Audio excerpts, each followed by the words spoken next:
yavukiye mu gihugu cy'Ubwongereza ku itariki ya 13 Gashyantare mu mwaka w'1949. uyu mugabo ni umwongereza wamenyekanye cyane mu mafilme akomoka mu mujyi wa Oxford, ndetse yatorejwe gukina amafilime mu ishuri rizwi nka Oxford Youth Theatre ritoza ibijyanye no gukina filime.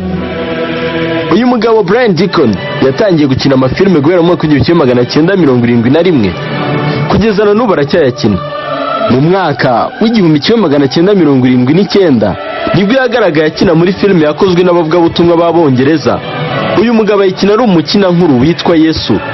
ubusanzwe izina rye Deacon risobanura umugaragu mu rurimi rw'Ikigereki. mu buzima bwe busanzwe Brian Deacon yashakanye n'abagore babiri. uwa mbere ni uwitwa Lula Lenska, aho bamaranye imyaka isaga 10. ubwo ni ukuva mu mwaka w'1977 kugeza mu mwaka w'1987. ndetse uyu mugore babyaranye umwana w'umukobwa witwa Lala Deacon. umugore wa kabiri ni uwitwa Natalie Bloch, babanye kuva mu mwaka w'1998 kugeza amagingo aya. mu myaka 23 ishize, byibura abantu barenga miliyari 3, ibihugu birenga 233 babashije kureba filime ya Yesu. muri bo bagera kuri miliyoni 117 bafashe umwanzuro wo kumukurikira nyuma yaho barebeye iyi filime. iyi filime yarakunzwe, ndetse na n'ubu nta washidikanya ko idakunzwe, kuko iri mu ndimi zirenga 582, ndetse ngo izindi zigera kuri 237 zirateganya guhindurwamo iyi filime.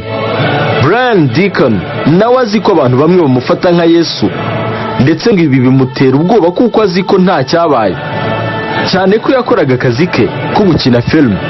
abantu benshi bo ku isi bagenda boherereza Deacon ubutumwa bumushimira kubera iyi filime, ariko we ntabyiyumvisha kuko babumuha bamufata nk'umucunguzi.